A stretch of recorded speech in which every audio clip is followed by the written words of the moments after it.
नमस्कार बंधुरा आज के बनाबो परुल पुई और कोचु दी चच्चड़ी। तार जन्य बड़ी लागছে, लंका लागছে, सरषार तेल, जिरे, धने, हलुद, गोटा जिरे और शुकनो लंका, तेजपाता, काश्मीर लाल लंका गुड़ा और हिंग।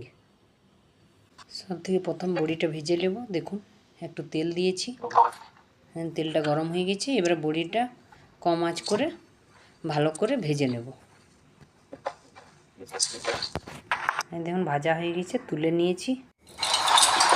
ফ্রাই প্যানটা চাপিয়ে দিয়েছি, তেলটা দিয়ে দিব। তেলটা হালকা গরম হলে গোটা জিরেটা দিয়ে দিব আর শুকনো লঙ্কা দিয়ে দিব, তারপরে হিংটা দিব।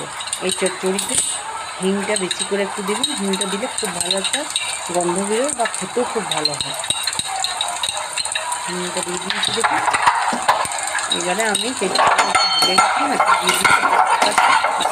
আরও দিতে পারি। দেখুন এবারে আমি কচুগুলোর মধ্যে দিয়ে দেব। দেওয়ার পরে হালকা নেড়ে নেব।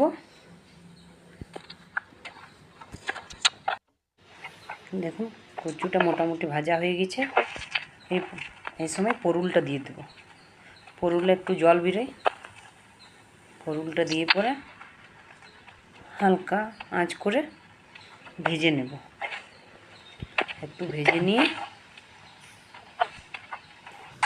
দেখুন একটু নেড়ে নিয়েছি। এবারে একটু হলুদ গুঁড়ো, একটু ধনে গুঁড়ো, একটু জিরে গুঁড়ো, একটু কাশ্মীরি লাল লঙ্কা গুঁড়ো, একটু নুন দিয়ে ভালো করে নেড়ে নেব।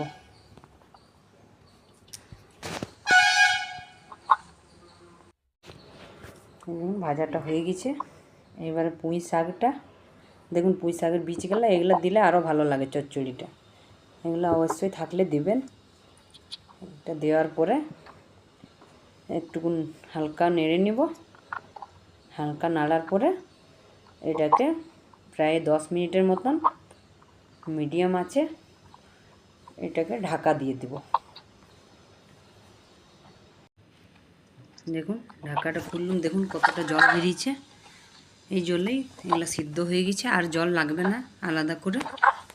খুব সুন্দর একটা গন্ধ বেরোচ্ছে। দেখুন রান্নাটা মোটামুটি হয়ে গেছে।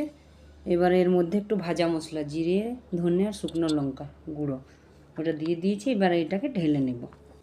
এই দেখুন ঢেলে নিয়েছি। এটা গরম ভাতের সাথে খুব ভালো লাগে খেতে।